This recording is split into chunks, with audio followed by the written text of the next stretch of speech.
BSc प्रथम वर्ष सामान्य हिंदी की कक्षा में आज हम आत्मकथा पढ़ेंगे।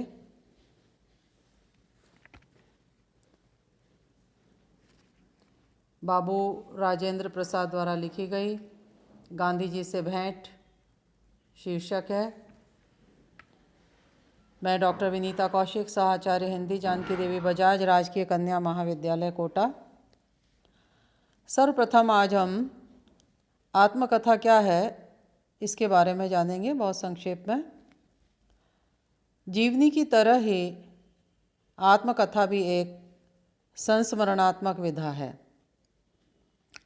परंतु इसमें लेखक स्वयं अपना जीवन व्रत प्रस्तुत करता है। आत्मकथा लिखने में पर्याप्त सावधानी की आवश्यकता पड़ती है। आत्मकथाकार का यह कर्तव्य है कि वह आत्मश्लाघा अर्थात स्वयं की प्रशंसा के चक्कर में पड़कर आत्मकथा को अपने गुणों ही गुणों से आपूरित न कर दे और न ही वह आत्म प्रकाश में शील संकोच दिखाए। अर्थात प्रत्येक व्यक्ति के अंदर उसकी जो मूल प्रवृत्तियां हैं उनमें कुछ अच्छाइयाँ और कुछ बुराइयाँ होती ही हैं, तो अपना आकलन वह बड़ी ईमानदारी से करे। यह आत्मकथा का सबसे ग्राह्य तत्व है। उसे बड़े ही शुद्ध हृदय से अपने विषय में सब कुछ साफ साफ कह देना चाहिए। आत्मकथा लेखन के संबंध में अब्राहम काउली का विचार है कि किसी आदमी का अपने बारे में खुद लिखना बड़ा मुश्किल है और दिलचस्प भी, क्योंकि अपनी बुराई और निंदा लिखना खुद में हमें बुरा मालूम होता है और अगर हम अपनी तारीफ करें तो पाठक को उसे पढ़ना नागवार महसूस होगा। इसलिए आत्मकथाकार को निष्पक्ष होना ही पड़ता है। हिंदी में जो सबसे पहली आत्मकथा मिलती है वह अकबर के समकालीन जैन कवि बनारसी दास की आत्मकथा है, जो अर्ध कथानक नाम से कविता में लिखी गई है। हिंदी आत्मकथा साहित्य के इतिहास में पहली महत्वपूर्ण रचना है भवानी दयाल सन्यासी द्वारा लिखी प्रवासी की आत्मकथा, जिसमें अफ्रीका में बसे भारतीयों की दुर्दशा का चित्रण है। साहित्यकारों द्वारा लिखी आत्मकथाओं में राहुल सांकृत्यायन को हम कैसे भूल सकते हैं। मेरी जीवन यात्रा राहुल सांकृत्यायन की आत्मकथा है। यशपाल का सिंहावलोकन, शांति प्रिय द्विवेदी की परिव्राजक की प्रज्ञा और हरिवंश राय बच्चन क्या भूलूं क्या याद करूं, नीड़ का निर्माण, फिर बसेरे से दूर, 10 द्वार से सोपान तक बड़ी उल्लेखनीय हैं। इन आत्मकथाओं ने आधुनिक हिंदी गद्य की जो भाषा शैली है और रचना की जो विधि है उसकी दृष्टि से निसंदेह नया आयाम उसे प्रदान किया है। यहाँ पर हम जो गांधी जी से भेंट आत्मकथा पढ़ेंगे उसमें पहले हम लेखक बाबू राजेंद्र प्रसाद जी का परिचय पढ़ेंगे। हम जानते हैं 1884 में जन्मे और भारत गणराज्य के प्रथम राष्ट्रपति और स्वतंत्रता संग्राम के अग्रणी सेनानी बाबू राजेंद्र प्रसाद बचपन से ही हिंदी के प्रति गहरा अनुराग रखते थे। शिक्षा प्राप्ति के बाद उन्होंने 1910 में काशी में आयोजित हिंदी साहित्य सम्मेलन के प्रथम अधिवेशन में भाग लिया था और वे पुरुषोत्तम दास टंडन के संपर्क में आए। उनका संपर्क पद्म सिंह शर्मा से भी हुआ और वे हिंदी में लेखन की ओर प्रवृत्त हुए। उनका पहला निबंध 1910 में भारतोदय में प्रकाशित हुआ, जिसका शीर्षक था समाज संशोधन। यह उनके लिए बड़ी बात थी, क्योंकि उनकी सारी शिक्षा दीक्षा तो अंग्रेजी के माध्यम से हुई थी। हिंदी साहित्य सम्मेलन से उनका संपर्क बराबर बना रहा और 1926 में नागपुर सम्मेलन के वे अध्यक्ष भी चुने गए। राजेंद्र बाबू की सबसे बड़ी विशेषता यह है कि उन्होंने अपनी रचनाएं मौलिक रूप से हिंदी में लिखी हैं। इंडिया डिवाइडेड नामक पुस्तक जरूर अपवाद है, और 1940 ईस्वी में उन्होंने अपनी आत्मकथा लिखी जिसकी भाषा बहुत परिष्कृत है।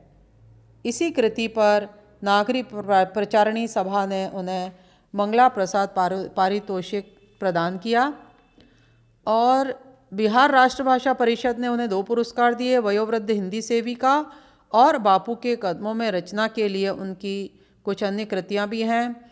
मेरे यूरोप के अनुभव, संस्कृत का अध्ययन, चंपारण के गांधी, खंडित भारत, आत्मकथा, साहित्य, शिक्षा और संस्कृति, भारतीय शिक्षा, गांधी जी की देन आदि। उनकी सभी कृतियों का अपना उद्देश्य है और अपना व्यक्तित्व है। उनकी रचनाओं की भाषा बहुत सधी हुई और प्रांजल है। अभिव्यक्ति की दृष्टि से राजेंद्र बाबू की कृतियाँ बहुत संप्रेष्य हैं। इस प्रकार बाबू राजेंद्र प्रसाद ने हिंदी की बहुत सेवा की है। अब हम ये देखेंगे कि गांधी जी से भेंट जो इनकी हुई उसके बारे में इनकी जो रचना है गांधी जी से भेंट, यह इनकी आत्मकथा से ही ली गई है। और 1815 में गांधी जी दक्षिण अफ्रीका से भारत आए थे और पूरे देश का भ्रमण कर रहे थे।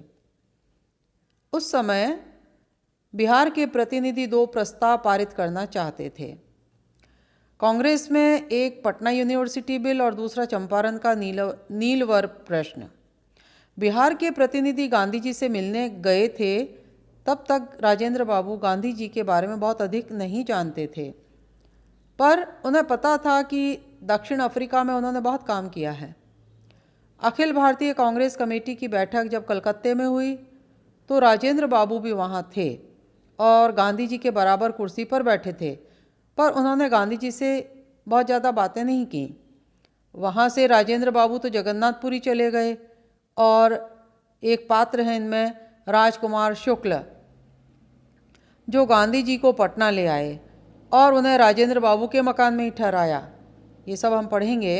गांधी जी से भेंट में इन्होंने जो लिखा है उसका मैं संक्षेप में आपको पहले ये समझा रही हूँ कि बाबू राजेंद्र प्रसाद ने जो गांधी जी से भेंट आत्मकथा के रूप में लिखी है उसमें राजकुमार शुक्ल एक पात्र हैं इनके साथ में, और वो किस तरह से गांधी जी को पटना ले आए और उन्हें राजेंद्र बाबू जी के मकान पर ठहराया गया। लेकिन वहाँ जो रहने वाले थे, जो नौकर थे, उन्हें ये पता नहीं था कि ये कौन आ गए हैं। तो उन्होंने, जो वहाँ के नौकर थे, उन्होंने गांधी जी के साथ कोई अच्छा व्यवहार नहीं किया, क्योंकि उसने समझा कि ये भी कोई मुवक्किल है। तो उस समय गांधी जी को मजरूहलक जो थे वो अपने साथ अपने घर ले आए थे। राजेंद्र बाबू पटना से आए तब उन्हें इस बात का पता चला कि गांधी जी आए थे। तो गांधी जी चंपारण गए और उन्होंने लोगों की जो समस्याएं थीं उन्हें समझा। राजेंद्र बाबू भी वहाँ उनके पास गए। वहाँ गांधी जी ने लोगों से कहा कि अगर वे जेल चले गए तो बाकी के लोग जो सम्मिलित हैं वो क्या करेंगे। तब सभी ने एक स्वर से यह कहा कि आप जेल जाएंगे तो हम भी जेल जाएंगे। इस तरह से यहाँ पर बाबू राजेंद्र प्रसाद ने गांधी जी से भेंट जो जिस प्रकार से उनकी हुई है उसका चित्रण, उसका उल्लेख अपनी इस आत्मकथा में किया है। अब हम उसी आत्मकथा से जो कुछ अंश हमारी इस पुस्तक में दिया गया है, हमारे पाठ्यक्रम में दिया गया है, हम उसे पढ़ेंगे, समझेंगे। बाबू राजेंद्र प्रसाद लिखते हैं गांधी जी से भेंट में कि 1916 में लखनऊ की कांग्रेस बड़े समारोह के साथ हुई। और 1907 से जब कांग्रेस में दो दल हो गए और गरम पार्टी कांग्रेस से अलग हो गई, तब से कांग्रेस की लोकप्रियता कम हो गई थी। उसके सालाना जलसों में भी कम लोग आया करते थे। यहाँ तक कि 1912 में जब पटने में कांग्रेस हुई, कांग्रेस मतलब एक अधिवेशन का नाम दिया गया था, जब सब लोग मिलते थे, विचार विमर्श करते थे, देश की समस्याओं के बारे में जानते थे, उन्हें हल करने का प्रयास करते थे और किस प्रकार से स्वतंत्र हों, क्योंकि परतंत्रता का यह समय था। तो जहाँ तक कि 1912 में जब पटने में कांग्रेस हुई, प्रतिनिधियों की संख्या बहुत कम थी। देश हितैषियों की कोशिश थी कि दोनों दल मिला दिए जाएं, जिससे कांग्रेस में फिर से जान आ जाए। यह प्रयत्न चलता रहा, पर यह सफल हुआ 1916 की कांग्रेस में। इसमें सभी विचार के लोग उपस्थित थे। एक तरफ लोकमान्य तिलक दल बल के साथ आए थे, दूसरी ओर नरम दल के प्रायः सभी नेता उपस्थित थे। मिसेस बेसेंट भी आई थीं। उसी साल मुस्लिम लीग के साथ समझौता भी हुआ। मुस्लिम भी बड़ी संख्या में उपस्थित थे। महात्मा गांधी भी इस कांग्रेस में आए थे। वह 1915 में ही दक्षिण अफ्रीका से लौटकर सारे देश में भ्रमण करते रहे, पर इस कांग्रेस में वह किसी प्रस्ताव पर बोले नहीं। तो यहाँ पर हमने ये समझा कि कांग्रेस किस प्रकार से अपना राष्ट्रीयता के प्रति, राष्ट्रीय जागरूकता फैलाने के प्रति और स्वतंत्रता आंदोलन निरंतर आगे बढ़ें, उसके लिए परस्पर जुड़कर जो अधिवेशन करती थीं, वह किस रूप में हमारे सामने आता है। बिहार के भी प्रतिनिधि अच्छी संख्या में लखनऊ पहुँचे थे। उनमें कुछ लोग चंपारण से थे, जिनमें एक देहाती किसान राजकुमार शुक्ल थे। राजकुमार शुक्ल देहाती किसान हैं। वह थोड़ी हिंदी जानते थे, पर और कोई भाषा नहीं। वह उन लोगों में थे जिन्होंने खुद नीलवरों, नीलहे गोरों के साथ, जो गोरे थे वहाँ पर, जो क्योंकि अंग्रेज़ों का शासन था, के हाथ से दुख पाया था। चंपारण जिले की सताई हुई प्रजा की ओर से वह कांग्रेस में पहुँचे थे। उनसे मेरी मुलाकात कुछ पहले से ही थी, क्योंकि जब कभी कोई मुकदमा हाई कोर्ट तक पहुंचता था, तो मैं फ़ीस का ख्याल न करके उन लोगों के वकील की हैसियत से काम कर दिया करता था। पर इस काम में बाबू ब्रजकिशोर प्रसाद उन लोगों की बहुत मदद किया करते थे, इसलिए उन लोगों का विशेष परिचय उन्हीं से था। चंपारण जिले की परिस्थिति से वह बहुत ज़्यादा परिचित थे, क्योंकि जो व्यक्ति जहाँ का रहने वाला होगा, वो वहाँ के चप्पे चप्पे की जानकारी रखेगा। और इसलिए जब कभी इस प्रकार के अधिवेशन हुआ करते थे, तब वहाँ के जो लोकल लोग थे, जो वहाँ के रहने वाले थे, उस इलाके के रहने वाले थे, उन सबको सम्मिलित किया ही जाता था, क्योंकि वहाँ से संबंधित जितनी भी समस्याएं होती थीं, वह सारी समस्याएं वह जो वहाँ के रहने वाले थे, उस स्थान विशेष के रहने वाले, वही उसके बारे में बखूबी बता पाते थे। उस समय बिहार के प्रतिनिधि दो विषयों में विशेष दिलचस्पी रखते और कांग्रेस में उन पर प्रस्ताव पास कराना चाहते थे। एक पटना यूनिवर्सिटी बिल और दूसरा चंपारण का नीलवर प्रश्न। राजकुमार शुक्ल, बाबू ब्रजकिशोर प्रभृति बहुत चाहते थे कि कांग्रेस इस सवाल पर भी प्रस्ताव करे। बिहार प्रांतीय कॉन्फ्रेंस के सभापति की हैसियत से बाबू ब्रजकिशोर इस प्रश्न पर कड़ी आलोचना कर चुके थे। उस कॉन्फ्रेंस में एक प्रस्ताव भी पास हो चुका था। काउंसिल के वह मेयर थे, उन्होंने वहाँ भी इस समस्या पर प्रश्न पूछे थे और एक प्रस्ताव भी रखा था, काउंसिल में और बाहर भी। एक प्रकार से इस विषय को अपना लक्ष्य बनाकर विधान के अंदर इस पर जो काम हो सकता था वह कर रहे थे। विधान मतलब कानूनी तरीके से, वैधानिक तरीके से, जो कि सर्वजन हिताय सर्वजन सुखाय हो। विधान और कानून जो बनाए जाते हैं वो सभी को ध्यान में रखकर बनाए जाते हैं।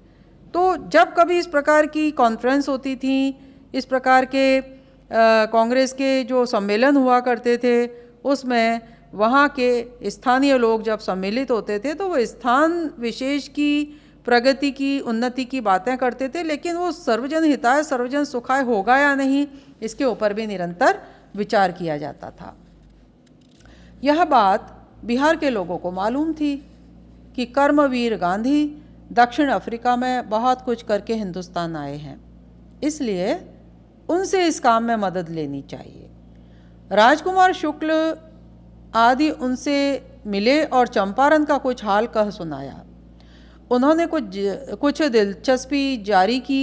इधर से कहा गया कि कांग्रेस में वह एक प्रस्ताव उपस्थित करें। उन्होंने इनकार कर दिया, कहा कि जब तक वहाँ की स्थिति वह स्वयं देखकर और जांचकर अपने को संतुष्ट नहीं कर लेंगे, प्रस्ताव उपस्थित नहीं कर सकते। अर्थात प्रस्ताव रखा ही नहीं जा सकता, क्योंकि प्रस्ताव रखने का मतलब है कि बिना सोचे समझे उसके ऊपर निर्णय दे देना। तो गांधी जी जो यहाँ पर आए हैं, मिले हैं, तब जब सब ने अपनी बात कही तब उनको इस प्रकार का उत्तर मिला। जोर देने पर उन्होंने कहा कि वहाँ जाकर स्थिति देखने के लिए वह तैयार हैं और कुछ दिनों के बाद वहाँ जाएंगे भी। कांग्रेस में प्रस्ताव बाबू ब्रज किशोर ने उपस्थित किया था। राजकुमार शुक्ल भी उस पर कुछ बोले। यह शायद पहला ही मौका था जब एक निरा देहाती किसान कांग्रेस के मंच से किसी प्रस्ताव पर बोला हो। कांग्रेस ने प्रस्ताव स्वीकृत किया। यहाँ पर जो कांग्रेस अर्थात जो सम्मेलन थे, जो परस्पर एक दूसरे को समझ पाने की प्रक्रिया थी, उन सब के बीच में गांधी जी बराबर सभी से मिलना जुलना बनाए रखते थे, क्योंकि गांधी जी देश की प्रत्येक चप्पे चप्पे पर अपने आप को उपस्थित रखते थे। पूरा ज्ञान उनको रहता था और तभी वह सभी के साथ होकर, सभी को साथ लेकर, सभी के लिए सारी समस्याओं का उन्मूलन करने का प्रयास किया करते थे। जब बिहार के प्रतिनिधि बाबू ब्रज किशोर के साथ गांधी जी के पास गए थे, तब मैं उनके साथ नहीं था। कौन लिख रहे हैं? राजेंद्र प्रसाद जी। यह किस्सा मैंने पीछे सुना। मैं गांधी जी के बारे में बहुत जानकारी नहीं रखता, लेकिन उस समय नहीं रखता था। वो कहते हैं कि मैं गांधी जी के बारे में बहुत जानकारी नहीं रखता था। दक्षिण अफ्रीका में उन्होंने जो कुछ किया था उसकी जानकारी भी बहुत थोड़ी रखता था। केवल इतना ही जानता था कि उन्होंने दक्षिण अफ्रीका में कोई बड़ा और अच्छा काम किया है। यह नहीं जानता था कि वह देश के नामी नेताओं की तरह एक बड़े नेता हैं। राजकुमार शुक्ल ने न मालूम क्यों उन पर इतना विश्वास किया और उनके पास पहुंचकर उनको चंपारण आने के लिए राजी किया। लखनऊ कांग्रेस के कुछ दिनों बाद, लखनऊ में जो कांग्रेस का एक अधिवेशन हुआ है, कांग्रेस का मतलब ही अधिवेशन, सम्मेलन, तो लखनऊ कांग्रेस के कुछ दिनों बाद गांधी जी कलकत्ते आए। उन्होंने राजकुमार शुक्ल को पत्र लिखा, क्योंकि उस समय मोबाइल नहीं थे, टेलीफोन का ऐसा प्रचलन नहीं था, तो वह स्थिति भी हमें दिमाग में रखनी है कि किस समय की बात कर रहे हैं। लखनऊ कांग्रेस के कुछ दिनों बाद गांधी जी कलकत्ते आए।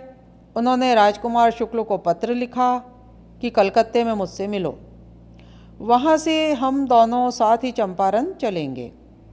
देहात में पत्र देरी से पहुँचा पत्र, और राजकुमार शुक्ल के पास पत्र पहुँचने के पहले ही गांधी जी कलकत्ते से वापस चले गए।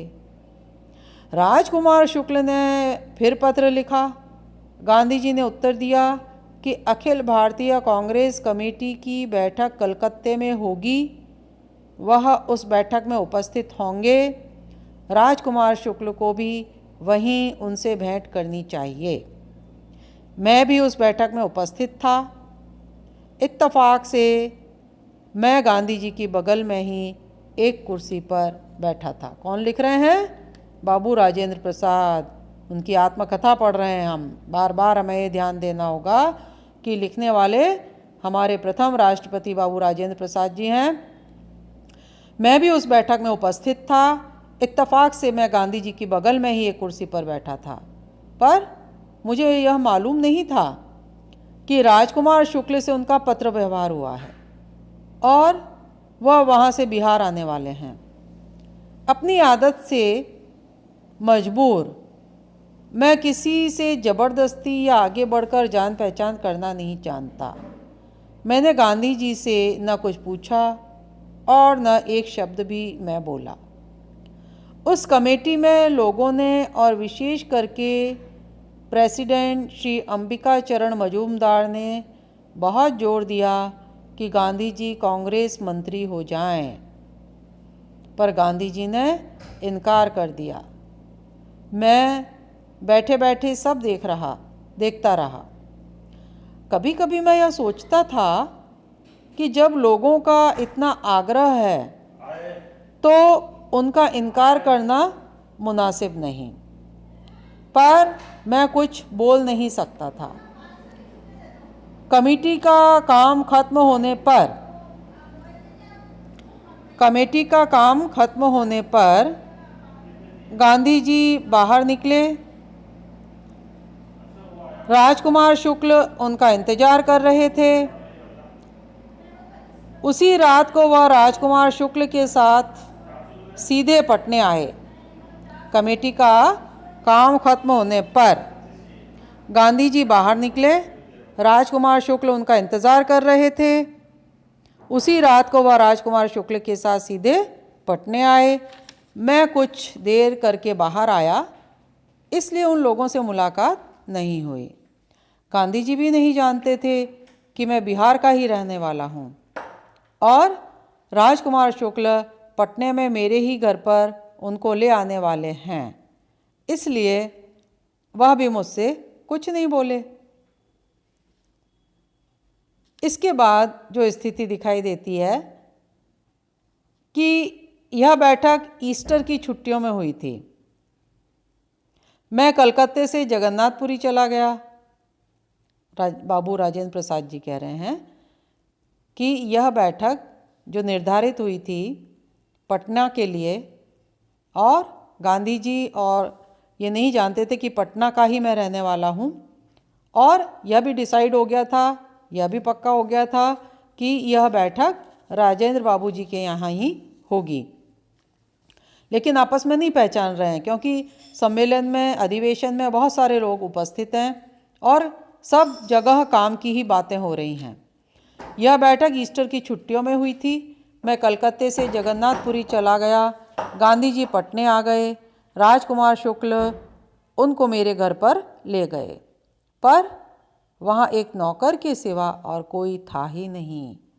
नौकर ने समझा कि ये कोई देहाती मुवक्किल आए हैं, इसलिए उसने उनको किसी बाहर के कमरे में ठहरा दिया और किसी किस्म का आदर सत्कार करने के बदले कुछ तिरस्कार का ही भाव दिखलाया। गांधी जी कुछ देर ठहरे। इतने में मजरूल हक साहब को खबर हुई कि वह खुद आकर उनको अपने घर पर ले आए। संध्या को गांधी जी मुजफ्फरपुर पहुँचे।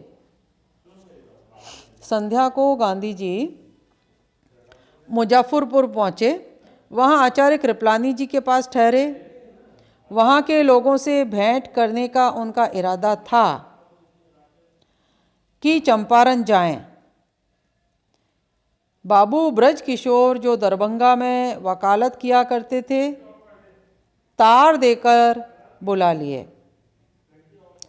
बाबू ब्रज किशोर जो दरभंगा में वकालत किया करते थे, तार देकर बुला लिए गए थे। गांधी जी का इरादा था कि वह चंपारण में जाकर वहाँ के रैयतों से मिलें और उनका दुख उन्हीं के मुंह से सुने। पर वहीं के जो ग्रामीण थे उनकी बोली वह समझ नहीं सकते थे, इसलिए वह चाहते थे कि कोई दुभाषिया अर्थात जो वहाँ की बिहार की भाषा को भी समझे और गांधी जी को समझाने वाली जो भाषा है हिंदी भाषा वह भी समझे। तो इसके लिए उन्होंने दुभाषीय का काम करने के लिए उनको अपने साथ में रखा। उनका विचार था कि 2-4 दिन में सब बातें मालूम हो जाएंगी। राजकुमार शुक्ल ने भी ऐसा ही कहा था, इसलिए वह 2-4 दिनों के लिए तैयार होकर आए थे। बाबू ब्रजकिशोर को ठीक उसी वक्त कलकत्ते में कुछ काम था, वह खुद गांधी जी के साथ न जा सके, पर उन्होंने यह भी सोच लिया कि कलकत्ते से लौटने पर वह खुद चंपारण जाएंगे और ज़रूरत होगी तो मुझे भी साथ ले जाएंगे। चंपारण जिले का सदर शहर मोतीहारी है। गांधी जी वहाँ पहुँचे। पहुँचने के बाद उन्होंने देहात में जाने का इरादा कर लिया। देहात गाँवों में, क्योंकि हमारी 80% जो जनता थी, जनसंख्या है, वह उस समय गाँवों में रहती थी। धीरे धीरे हम शहरों की ओर आते जा रहे हैं। गाँवों की जो जनसंख्या है वह गांव कम होते जा रहे हैं, शहर बढ़ते जा रहे हैं। उस समय कम से कम 80% के करीब जो है वो ग्रामीण इलाके हमारे थे। तो एक गांव से एक प्रतिष्ठित रैयत आए जिनका घर 2-4 ही दिन पहले नीलवर की ओर से लूट लिया गया, अर्थात अंग्रेज़ों की ओर से लूट लिया गया था। उस लूट खसोट के निशान अभी तक मौजूद थे और उन्होंने आकर सारा किस्सा कहा। गांधी जी वहीं जाना चाहते थे। रास्ते में ही कलेक्टर का हुक्म पहुंचा कि आप जिला छोड़कर चले जाइए, क्योंकि प्रशासन किसका था? अंग्रेज़ों का। जहां गांधी जी जाते थे वहीं उनका पीछा किया जाता था। और गांधी जी यहाँ पर इस बड़े काम के लिए कि लूट खसोट हो रही है, लोगों को परेशान किया जा रहा है, ग्रामीण लोगों का शोषण किया जा रहा है, इन सब चीज़ों को बड़ी नज़दीक से देख आने के लिए ही वे चंपारण गए और रास्ते में ही कलेक्टर का हुक्म पहुंचा कि आप जिला छोड़कर चले जाइए। उन्होंने जिला छोड़ने से इनकार कर दिया। वह उदुल हुक्मी के मुकदमे का इंतज़ार करने लगे। उसी दिन यह भी मालूम हो गया कि मुकदमा चलेगा। मैं उसी दिन पुरी से पटना लौटा था। कचहरी में मेरे पास यह सारी बातें उन्होंने तार द्वारा, क्योंकि उस समय टेलीग्राम हुआ करते थे, अब टेलीग्राम होने बंद हो गए क्योंकि अब मेल है हमारे पास में और ये सारी आधुनिक चीज़ें बहुत ज़्यादा बढ़ चुकी हैं। लेकिन उस समय जब भी बहुत ही किसी को तुरंत कोई समाचार भेजना होता था तब टेलीग्राम एक प्रक्रिया थी। टेलीग्राम के माध्यम से ही यह तुरंत वाला कार्य होता था। वह भी डाक विभाग के माध्यम से ही होता था और लेकिन जो संदेश हैं वो तुरंत भेज दिए जाते थे। तो यह पहला ही अवसर था जब गांधी जी से मेरा किसी प्रकार का संपर्क हुआ। यहाँ पर बाबू राजेंद्र प्रसाद जी पहली बार किस प्रकार गांधी जी से मिले, उससे पूर्व की सारी जो स्थितियाँ थीं, गांधी जी से मिलने से पहले का जो प्रसंग है उसको भी उन्होंने बखूबी यहाँ पर विस्तार से समझाया है। और दूसरे दिन सवेरे की गाड़ी से मिस्टर मजरूल हक और मिस्टर पोलक, जो उस समय हिंदुस्तान में ही थे, उसी रात को गांधी जी का तार पाकर पटने पहुँच गए थे। बाबू ब्रजकिशोर, अनुग्रह नारायण और शंभू शरण के साथ मैं मोतीहारी के लिए रवाना हो गया था। ये 3 नाम बताए गए हैं। बाबू ब्रजकिशोर जो आरंभ से साथ में हैं, सारी घटनाओं के परिदृश्य में जानकारी रख रहे हैं, और अनुग्रह नारायण और शंभू शरण के साथ मोतीहारी के लिए रवाना हो गए। कौन? राजेंद्र बाबू जी। हम लोग दिन में 3 बजे के करीब वहाँ पहुँचे। उस समय तक मामला अदालत में पेश हो चुका था, बल्कि सुनवाई के बाद हुक्म के लिए 3-4 दिनों के वास्ते मुलतवी कर दिया गया था, अर्थात आगे बढ़ा दिया, स्थगित कर दिया गया था। आगे के लिए उसकी डेट दे दी गई थी कि भाई इसके बारे में जो सुनवाई है, जो हुक्म है, जो इसका निर्णय है, वो आपको 2-4 दिन बाद में मिलेगा। तो यहाँ पर आज हम यह बाबू राजेंद्र प्रसाद जी द्वारा लिखी गई, हमारे प्रथम राष्ट्रपति द्वारा लिखी गई यह आत्मकथा गांधी जी से भेंट, अभी हम यहाँ पर विराम देते हैं। कल हम पुनः आगे के लिए पढ़ेंगे। अभी इतना ही। बहुत बहुत धन्यवाद।